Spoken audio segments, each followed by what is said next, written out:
अस्सलाम वालेकुम, मैं हूं रेहान तारिक और आप देख रहे हैं दस्तक।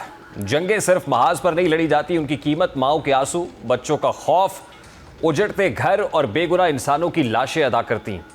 ईरान अमरीका कशीदगी पूरे खत्ते को एक बड़े तसादुम की तरफ धकेल रही है। आबना हुर्मस के बाद बहरा अहमर भी आलमी कशीदगी का मरकज़ बन गया और इस बार हमले ने पाकिस्तान को बराह रास्त मुतासर किया है।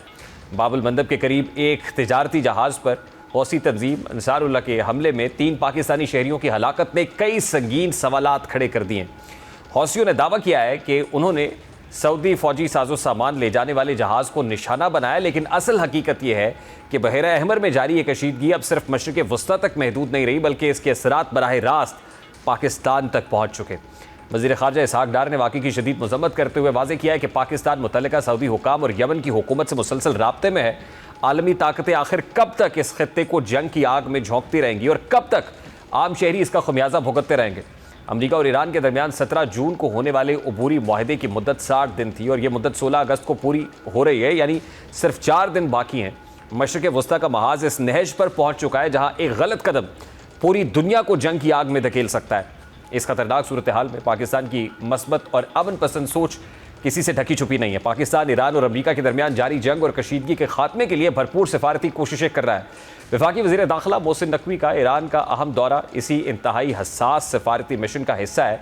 मोहसिन नकवी ने ईरानी सदर मसूद पज़ेश्कियान, वज़ीर ख़ारजा अब्बास इराक़ची और हम मनसब समेत अहम ईरानी हुकाम से मुलाकातें की। ईरानी सदर तक वज़ीर आज़म शहबाज शरीफ और फील्ड मार्शल का खुसूसी पैगाम पहुँचाया और मक्का मुश्तरका दिफाई मुआहदे के हवाले से भी उन्हें ब्रीफ किया है। लेकिन ये महज मुलाकातें, रस्मी पैगामात, बयानात या सिफारती जो है महाज पर यह मामला नहीं हो रहा।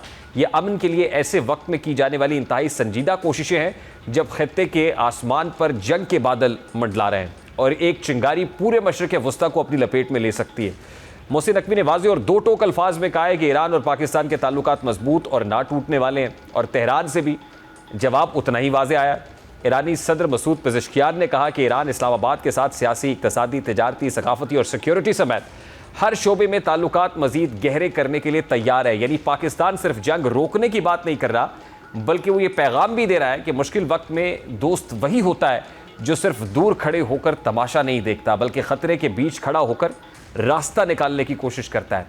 वज़ीर दिफा ख्वाजा आसिफ ने कहा है कि अमरीका और ईरान समझौते के करीब है और दर हकीकत अगर ये बात हकीकत का रूप धारती है तो ये सिर्फ ईरान या अमरीका की कामयाबी नहीं, बल्कि खित्ते के करोड़ों इंसानों के लिए एक बड़ी उम्मीद भी होगी। दूसरी तरफ आबना हुर्मस भी अब सिर्फ एक समुद्री गुजरगाह नहीं रही, बल्कि अमरीका ईरान जंग का सबसे ख़तरनाक महाज बन चुकी है। ईरान ने दो टोक ऐलान किया है कि आबना हुर्मस उस वक्त तक बंद रहेगी जब तक अमरीका ईरान की शराइत तस्लीम नहीं करता। ईरानी सुप्रीम नेशनल सिक्योरिटी काउंसिल के सेक्रेटरी मोहसिन रज़ाई के मुताबिक अमरीका को जंग ख़त्म करना होगी और ईरान के मुंजमद असासे बहाल करना होंगे, जबकि दीगर शराइत भी सालिसों के ज़रिए वाशिंगटन तक पहुंचा दी गई। यानी तेहरान अब सिर्फ मज़ाहमत की बात नहीं कर रहा, बल्कि वाशिंगटन के सामने बाकायदा शराइत रखकर यह वाज़ेह कर रहा है कि जंग के खात्मे का रास्ता ईरान की शराइत को नज़रअंदाज करके नहीं निकलेगा। उधर अमरीकी सदर डोनाल्ड ट्रंप का दावा है कि आबना हुर्मस पर अब अमरीका का मुकम्मल कंट्रोल और मजबूत पोजीशन है, लेकिन ईरानी पासदारान इनकलाब ने इस दावे को मुस्तरद करते हुए कहा है कि खलीज फारिस में अब एक भी अमरीकी बहरी जहाज़ मौजूद नहीं है। पासदारान इनकलाब के तर्जुमान ब्रिगेडियर जनरल हुसैन जो मजमी हैं, उनके मुताबिक जंग के आगाज़ में खत्ते में तकरीबन 40 अमरीकी जंगी जहाज़ थे, जबकि ईरान इराक जंग के दौरान ये तादाद 100 से भी ज़्यादा रही थी। आबना हुर्मस से गुजरने वाली आलमी तवानाई की तरसील में मामूली रुकावट भी तेल, गैस शिपिंग और आलमी मंडियों पर शदीद दबाव डाल रही है। अगर ये गुजरगाह वाकई तवील अरसे तक बंद रहती है तो इसके असरात सिर्फ अमरीका और ईरान तक महदूद नहीं रहेंगे। पाकिस्तान समेत दुनिया के कई ममालिक इस जंग की लपेट में आएंगे और उनको महंगे ईंधन, बढ़ती हुई दरामदी लागत और माशी दबाव का सामना करना पड़ सकता है। इसलिए सवाल ये नहीं है कि आबना हुर्मस पर किसका दावा मजबूत है, असल सवाल ये है कि क्या दुनिया इस खतरनाक महाज को मजीद भड़कने देगी। आबना हुर्मस सिर्फ जंग का रुख नहीं, आलमी मईशत का मुस्तकबिल भी तय करेगी। तारीख़ कौमों से ये सवाल ज़रूर करेगी, जब दुनिया जंग की तरफ जा रही थी आपने क्या किया। पाकिस्तान का मौक़िफ़ बिल्कुल वाज़ेह है कि हमें जंग नहीं, अमन चाहिए, लाशें नहीं, मुज़ाकरात चाहिए, तबाही नहीं, सफारतकारी चाहिए। वक्त इंतहाई कम और ख़तरा बहुत बड़ा है, लेकिन शायद अब भी एक रास्ता बाकी है, जंग से वापसी का रास्ता। ज़ाहिर है दुनिया की बड़ी से बड़ी जंग का इख्तिताम मुज़ाकरात की और जब मुज़ाकरात नाकाम होते हैं तो जंगें होती हैं, और $1 बिलियन क्वेश्चन तो ये है कि फिर हम लड़ते क्यों हैं। ब्रिगेडियर रिटायर्ड हारिस नवाज साहब सीनियर डिफेंस एनालिस्ट है, इस वक्त हमारे साथ मौजूद है। अस्सलाम वालेकुम ब्रिगेडियर साहब, बहुत बहुत शुक्रिया, thank you very much for joining us. ये बड़ा ही अफसोसनाक वाक़या है हौसियों का जो हमला है, और उसके नतीजे में पाकिस्तानी शहरी जो है वो शहीद हुए। आप ये जो दिफाई माहिदा ट्राइलेटरल एग्रीमेंट है, मक्का एग्रीमेंट, आप इसके इम्प्लीकेशंस के तौर पे, कॉन्सिक्वेंसेस के तौर पे आप इसको देखते हैं कि रेड सी के अंदर इस तरह का अटैक होना सऊदी जहाज़ पे और फिर पाकिस्तानियों का इसमें शहीद होना? देखिए, ये एक बड़ी तशवीशनाक बात है। पाकिस्तान ने बहुत ही ज़्यादा कंडेम भी किया इस बात को, और ये अनएक्सेप्टेबल भी है। और ज़ाहिर है ट्राइलेटरल जो हमारी कंट्री में, ईरान में, तुर्की में, पाकिस्तान में, सऊदी अरब में एक मुआहदा भी हुआ है, उसमें भी बड़े क्लियर बात की गई कि एक मुल्क पे हमला दूसरे तीनों मुल्कों पे हमला समझा जाएगा। लेकिन क्योंकि अभी ये इतना ज़्यादा सीरियस नहीं है और जिस तरीके से उन्होंने किया है और अभी मुज़ाकरात हो रहे हैं, और आपने रियलाइज़ किया होगा कि एक आध दिन में, आज मेरे ख्याल में ईरान में और अमेरिका में एक बात होगी कि एक हफ्ते के लिए दोबारा इसको और एक्सटेंड कर दिया जब मंदी को, ताकि मुज़ाकरात इस पर फील्ड मार्शल आसिम मुनीर और हुकूमत पाकिस्तान का बहुत बड़ा हाथ है, साथ कतर का, कि मिल के पूरी कोशिश की जा रही है कि जंगबंदी को एक्सटेंड कराया जाए, और उसके बाद ये 60 दिन जंगबंदी और इसके दौरान में जो मुज़ाकरात होने टेक्निकल टीम्स के वो हों, और इसको किसी न किसी मंतकी अंजाम तक ले जाया जाए। बात यह है कि ये बिल्कुल, ये आपने खुद अपने इंटरव्यू में कहा कि दुनिया इस वक्त इसको अफोर्ड नहीं कर सकती।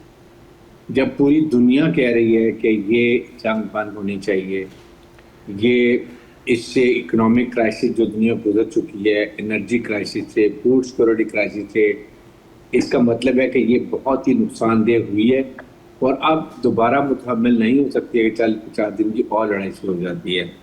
इसलिए पाकिस्तान और ख़ास तौर पे कतर मिल के पूरी कोशिश कर रहे हैं कि इसको एक्सटेंड कराया जंगबंदी को। अभी भी इन्फोर्स किया हुआ है। हालांकि प्रेसिडेंट ट्रंप को चाहिए कि उनको प्रोवोकेटिव स्टेटमेंट नहीं देनी चाहिए। बार बार ये मैं ईरान को सफारती से मिटा दूंगा, ये कर दूंगा, तो आपने करना तो what have you done it. आपने इतना ज़्यादा गोला बारूद फेंक लिया, इतनी कुछ अपनी ताकत इस्तेमाल कर ली, तो आप अचीव तो कर नहीं सके जो आप करना चाहते थे। तो बजाय से कि now you have conducive friendly environments, जिसमें अच्छे माहौल में आप बैठते हैं, मुज़ाकरात करते हैं, ताकि कहीं जब अच्छे माहौल में कहीं गिव एंड टेक करके भी आप मुकाबला हल करें। लेकिन अगर आप पोस्टरिंग करेंगे, ब्लैकमेलिंग करेंगे, थ्रेटनिंग करेंगे, तो फिर इंटेंस माहौल में आप अच्छे माहौल में मुज़ाकरात नहीं कर सकते और उससे कामयाब भी नहीं होते हैं।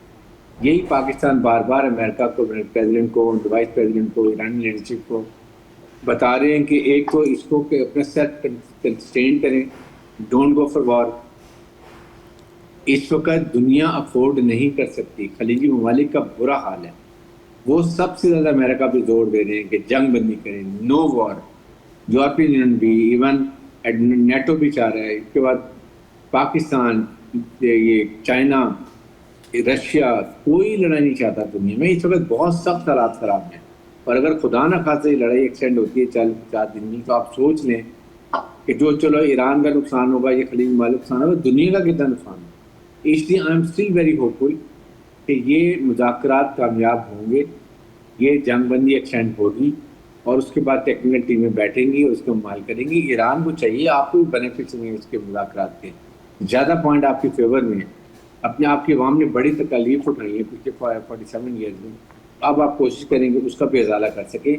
इसलिए मैं ये बार बार बात कर रहा हूँ कि अभी चाहिए कि अच्छे माहौल में बातचीत करें और सेटअप हरमूज खोलने के लिए देखें। ब्रिगेडियर साहब, अच्छी बात तो ये है कि ईरान की जानिब से शराइत एक बार फिर अमेरिका के सामने रख दी गई हैं, नंबर 1। नंबर 2 बात यह है कि इस ट्राइलेटरल एग्रीमेंट और फिर अभी इस इंसिडेंट के बाद जिसमें पाकिस्तानी जामा हक हुए हैं, पाकिस्तान का रोल एज ए मीडिएटर कैसे देखता है?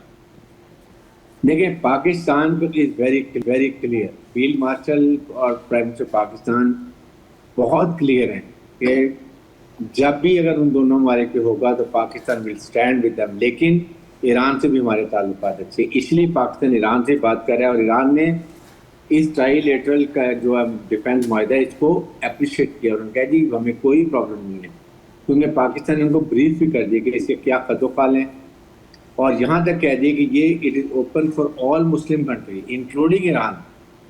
और मेरी तो ख्वाहिश होगी कि चाहे 4 साल लगें, 5 साल लगें, 6 साल लगें, अल्टीमेटली इसमें तमाम इस्लामी को शामिल होना चाहिए।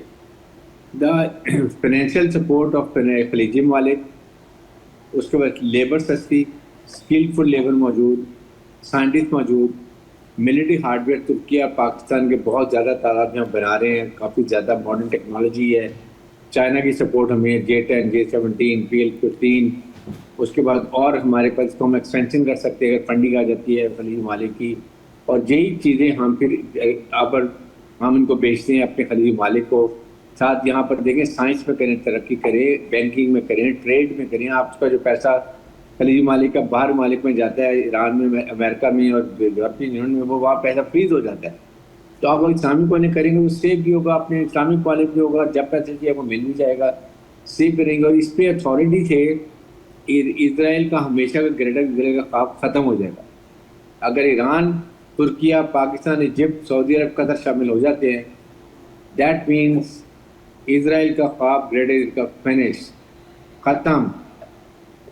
इसलिए ये सबसे बड़ा कारनामा जो फील्ड मार्शल का कि उन्होंने ईरान को भी समझाया, खलीजी ममालिक को भी समझाया कि please don't fight amongst yourself. यही तो इसराइल चाहता है, सेल्फ डिस्ट्रॉय करें और इसराइल का ख्वाब बड़े सानंद। तो बिगेर साहब, जाहिर है इस मुआहदे के बाद ये हीट तो बड़ी है और I2 कंट्रीज जो है वो तो बिल्कुल इस वक्त सीखपा होंगे इसके ऊपर, उनके उसकी तरफ से कोई ये चीज़ बाउंस बैक होना तो नज़र आ ही रहा है, बड़ा विजिबल है। But at this point in time आपको लगता है सैनिटी प्रिवेल करेगी कि कम से कम अमेरिका और ईरान मिलकर इस मुआहदे को एक्सटेंड कर लें, क्योंकि अब घंटों की बात है, 4 दिन बाकी हैं इसमें। नहीं, देखें, ये एक दफ़ा जो हुआ है इसमें आई एम पॉजिटिव। अमेरिका चाहता है जंग ना कर बंदी करना, ईरान चाहता है जंग ना करना। अमेरिका के इलेक्शंस आ रहे हैं, अमेरिकन पब्लिक चाहती है लड़ाई नहीं करना, ना अमेरिकन सेनेट चाहती है, ना अमेरिकन कांग्रेस चाहती है, ना दुनिया चाहती है।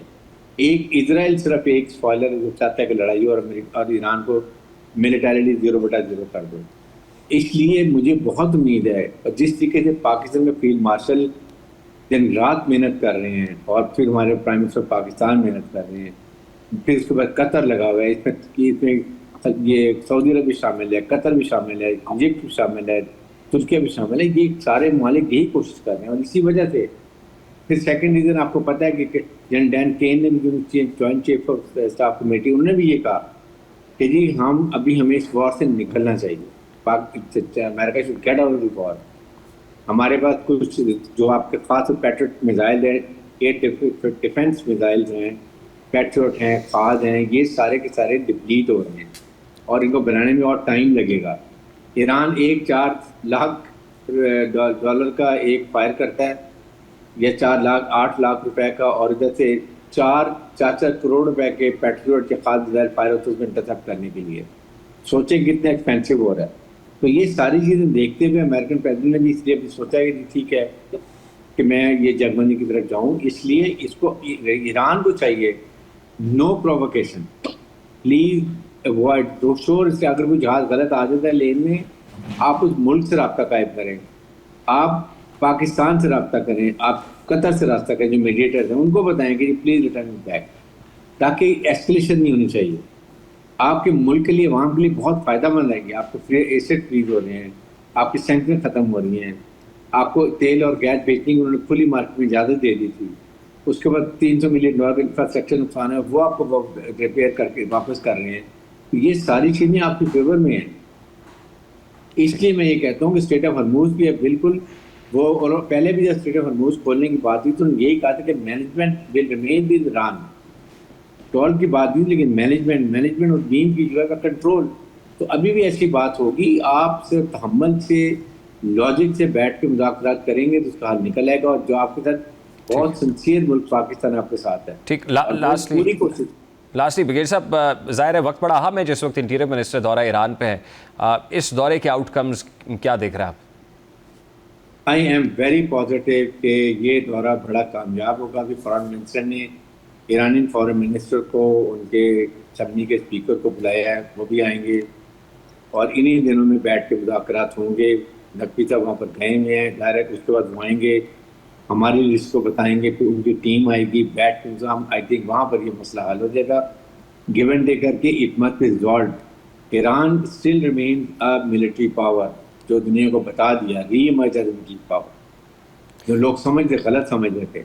इसको मेंटेन करें, बरकरार रखें और आपकी IRGC में और हुकूमत ईरान में आपस में अंडरस्टैंडिंग करें, हम मांगी करें, वहाँ पर बैठ के एक मसले एक पेज पर आए ताकि वहाँ पर मसाइल हल। जब हुकूमत मानती है तो इधर से IRGC 2 ड्रोन मारती है ईरान इसराइल की सऊदी अरब के जहाज़ पे, शिप पे और कतर के शिप पे, वहाँ से एस्केलेशन हो जाती है। सो आपको ओवरऑल ये समझने की जरूरत है। आई एम श्योर इंशाल्लाह जब वर्ल्ड टूर इन जाती लड़ाई हो तो इंशाल्लाह लड़ाई नहीं होगी, बल्कि इसका एक बैठ के हल निकले। बहुत बहुत शुक्रिया ब्रिगेडियर रिटायर्ड हारिस नवाज साहब, सीनियर डिफेंस एनालिस्ट हमारे साथ मौजूद। एक ब्रेक है, ब्रेक के बाद वापस आते हैं।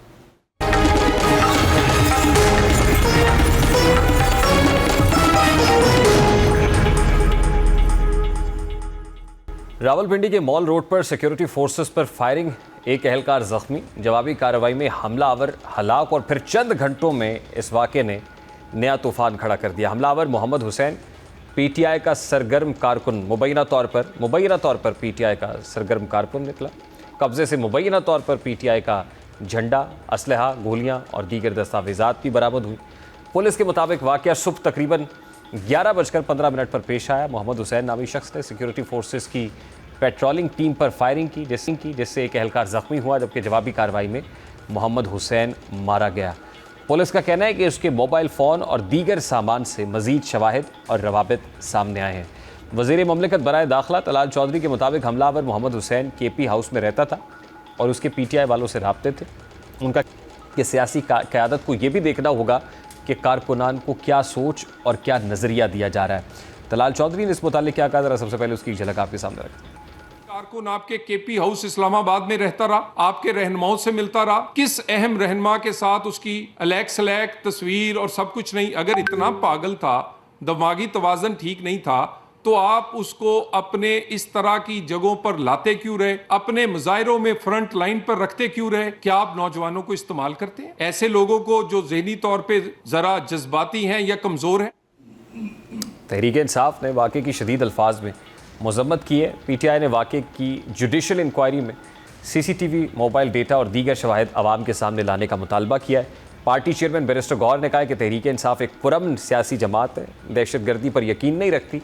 दहशतगर्दी के वाक़यात मुल्क के अमन और इस्तेहकाम के लिए संगीन ख़तरा है, इसलिए इनके ज़िम्मेदार अनासर को कानून के कटहरे में लाना ज़रूरी है। बैरिस्टर गौहर ने इस हवाले से बड़ा ही कैटेगोरिकल स्टांस लिया। वो क्या कहते थे वो भी आपको दिखाते हैं।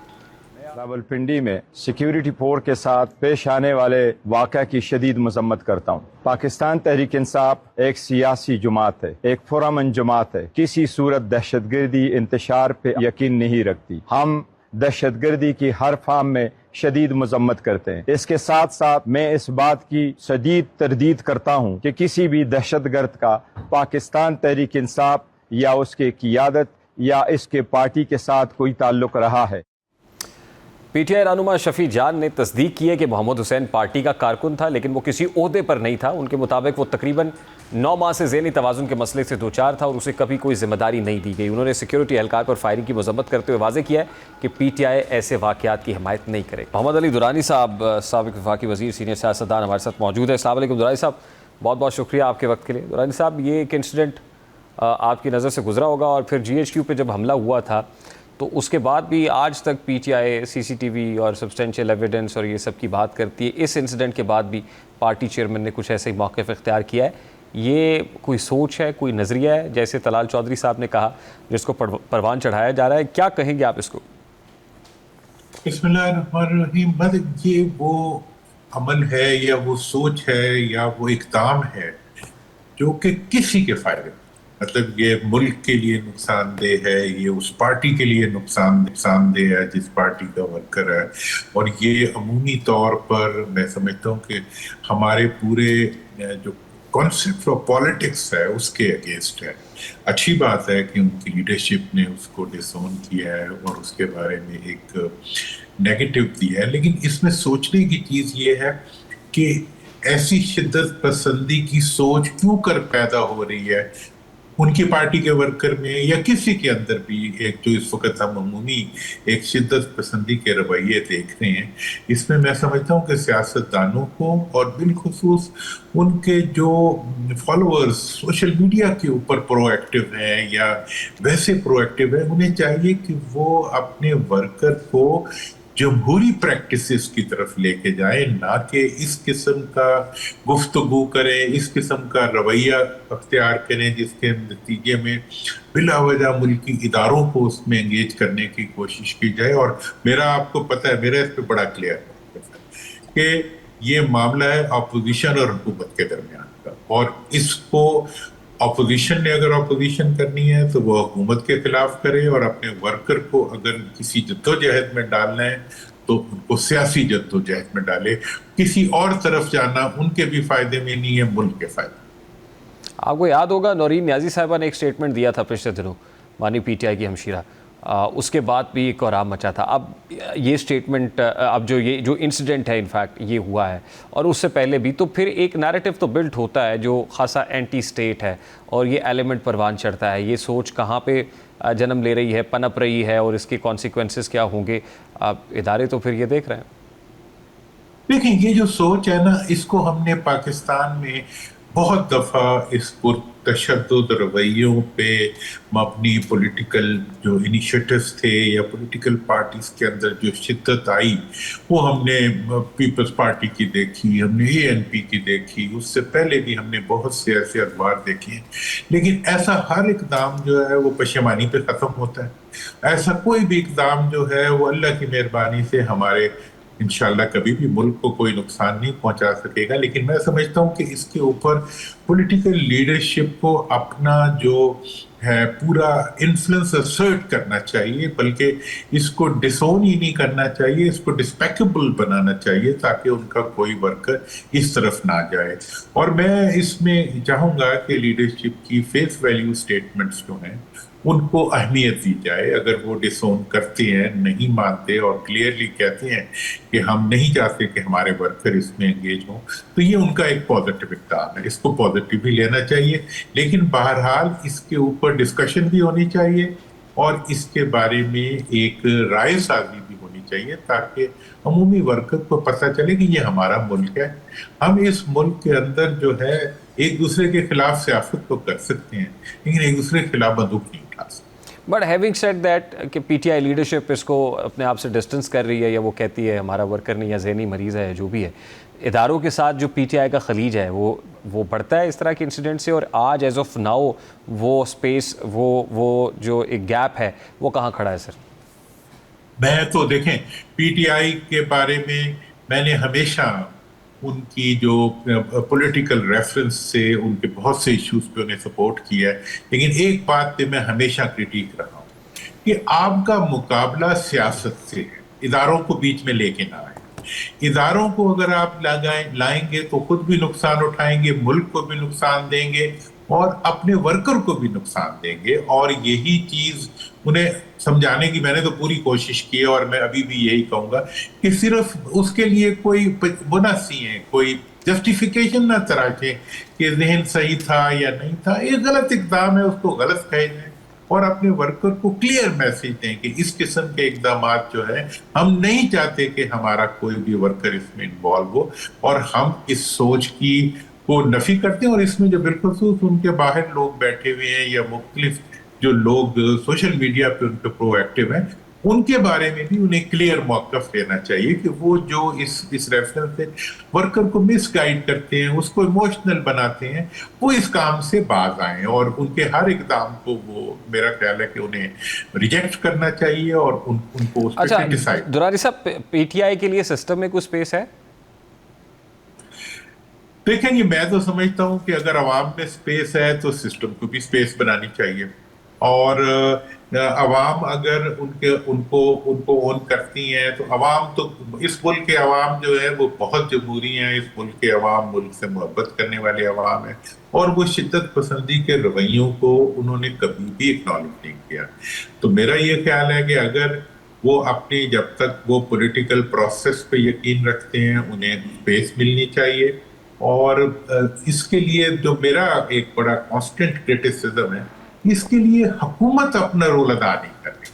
वो इस सारी एक्टिविटी को जो है इदारों की तरफ शिफ्ट करके उनकी इदारों से टकराव की एक माहौल को बना के, उसमें उनकी अपनी गलतियां भी होंगी, लेकिन इसके अंदर हुकूमत को पॉलिटिकल एंगेजमेंट के जरिए अपने लिए और उनके लिए एक पॉलिटिकल वे आउट निकालना चाहिए।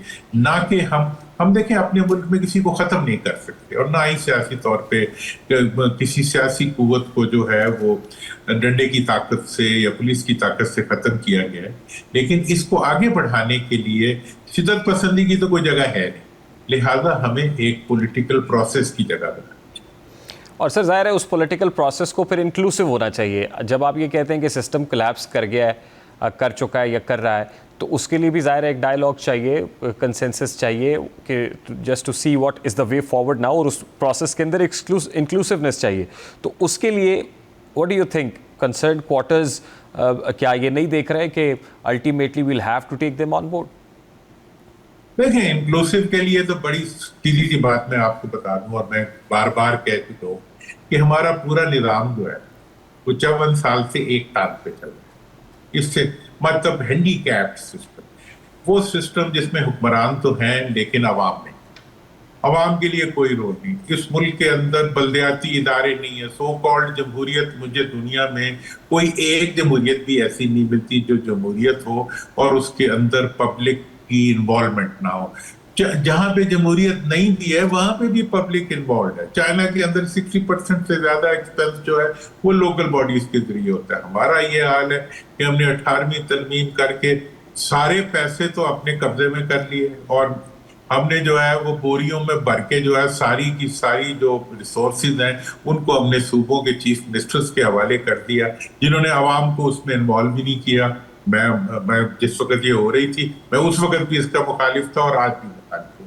मैं समझता हूँ कि आपको इस वक्त जो रिसोर्सेज हैं उनको पॉजिटिवली जो है वो आवाम पे खर्च करने का एहतमाम करना चाहिए। 57% ऑफ द NFC जो जा रहा है सूबों के पास, that should go directly to the local self government, और वो एक ऐसा निज़ाम इवॉल्व हो जिसके अंदर के आवाम एम्पावर्ड फील करें और आवाम में वो मतलब वो ना पैदा हो, रिएक्शन पैदा ना हो। ये रिएक्शन पैदा कर रहे हैं आवाम को डिसएंगेज करके और पूरे पॉलिटिकल सिस्टम में से निकाल के, और उनको माशी तौर पर एक्सप्लॉइट तो किया जाता है, मतलब चलानों का कोटा तो बन जाता है, लेकिन आवाम के लिए जो है या बस वो भीग है कि जी फला इनकम सपोर्ट और फला इनकम सपोर्ट, लेकिन आवाम के लिए मतलब मोटरसाइकिल वाले से भी आपने लेवी लेनी है और आपने FX वाले से भी लेवी लेनी है, आपने पूरे मुल्क को जो है तेल कम हो जाए तब भी महंगा बेचना है, आपने बिजली तब भी आपने महंगी तरीन इलाके में बेचनी है, तेल महंगा तरीन बेचना है, आपने गंदम चोरी करवानी है, आपने चीनी जो है वो एक्सपोर्ट करके फिर इंपोर्ट कर, मतलब ये जो एक टोटल पब्लिक एक्सप्लॉयटेशन का एक निज़ाम है जिसके अंदर पब्लिक कहीं नहीं है। तो ये निज़ाम जो है ये डिस्गस्ट पैदा करता है और इसकी वजह से अवाम और नौजवान बिलखुसूस जो है वो मायूस हो रहे हैं और मतलब इकाइयों के अंदर जो अनरेस्ट है उसकी भी एक वजह। बहुत शुक्रिया दुरानी साहब आपके वक्त के लिए। मोहम्मद अली दुरानी साहब की वज़ीर सीनियर सियासत हमारे साथ मौजूद थे। एक ब्रेक लेते हैं, ब्रेक के बाद आपके साथ।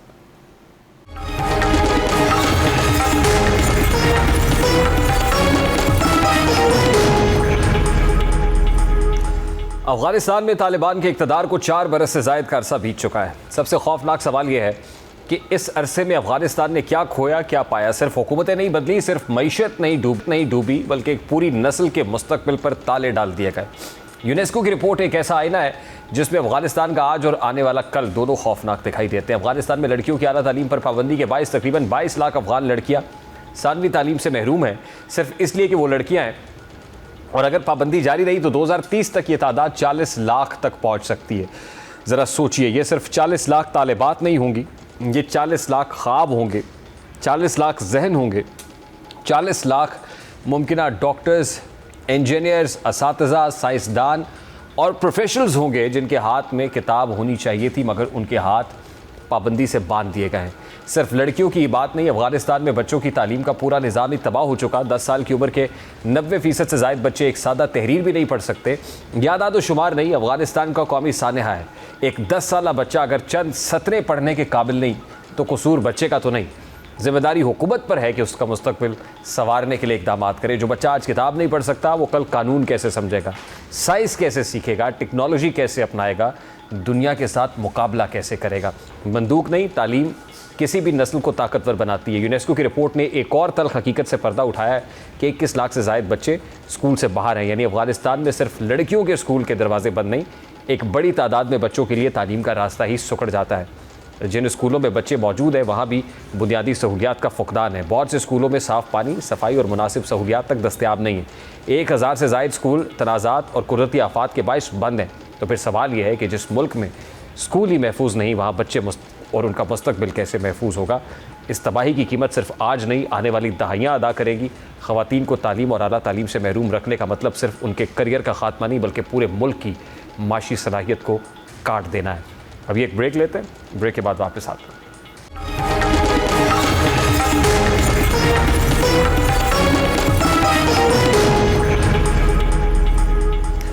मीर रज़ा केस अब महज एक नौजवान की पुरस्कार मौत का मामला नहीं रहा, बल्कि सामने आने वाली फोरेंसिक तफसीलात ने ऐसे सवालात खड़े कर दिए हैं जिनके जवाब दिए बगैर ये तहकीकात मुकम्मल नहीं हो सकती। रिपोर्ट्स के मुताबिक केमिकल एग्जामिनेशन और DNA रिपोर्ट में मीर रज़ा पर तशद्दुद के शवाहिद सामने आए हैं।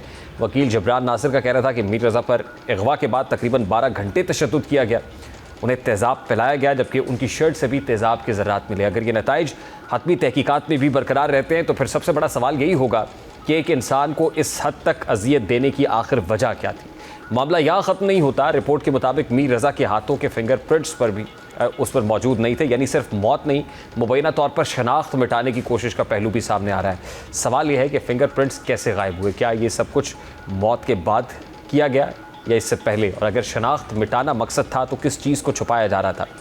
तहकीकाती टीम में FIA और NCCIA को भी शामिल कर दिया गया है, जो मोबाइल फ़ोन और स्मार्ट वॉच की तहकीकात करेंगी। अहल खाना और वकील के मुतालबे पर डिजिटल करेंसी की मनी ट्रेल भी हासिल करने की बात की जा रही है।